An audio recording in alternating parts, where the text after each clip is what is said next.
पूर्वांचल और बुंदेलखंड में एक कहावत बहुत मशहूर है, ऊपर अल्लाह और नीचे मल्लाह। सही सुना आपने, हम बात कर रहे हैं नदियों के किनारे रहने वाली मार्शल कौम निषाद समाज की। उत्तर प्रदेश की राजनीति में निषाद समाज का बड़ा प्रभाव है। पूर्वांचल यानी पूर्वी उत्तर प्रदेश और बुंदेलखंड के कई जनपदों में निषाद समाज सरकार की दिशा और दशा तय करता है।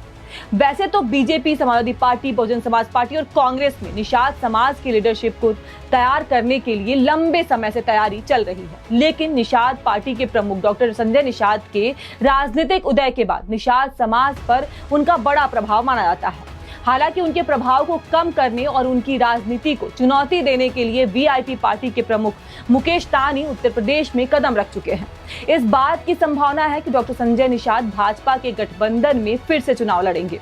वहीं दूसरी ओर वीआईपी के प्रमुख मुकेश सहनी समाजवादी पार्टी से गठबंधन कर सकते हैं। मुकेश सहनी के उत्तर प्रदेश आगमन के साथ ही संजय निषाद की राजनीतिक धड़कनें बढ़ चुकी हैं, क्योंकि उन्हें अपना साम्राज्य डगमगाता हुआ दिखाई दे रहा है। आज हम बात करेंगे उत्तर प्रदेश की राजनीति में निषाद समाज के दोनों बड़े नेताओं की और समझेंगे कि किस तरह से मुकेश सहनी संजय निषाद के गले में मछली के कांटे की तरह अटक सकते हैं।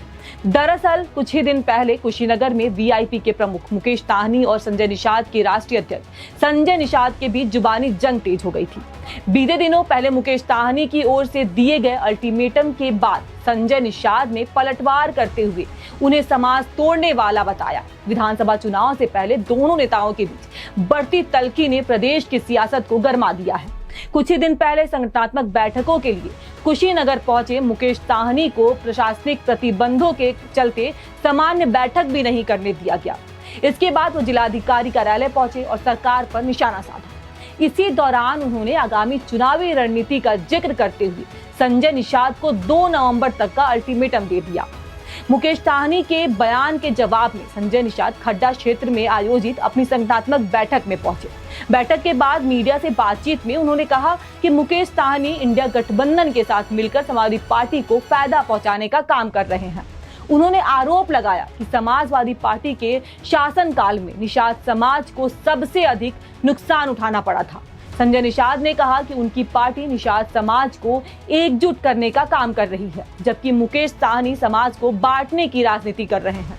उन्होंने दावा किया कि निषाद समाज उनके साथ मजबूती से खड़ा है और चुनाव में इसका असर भी दिखाई देगा।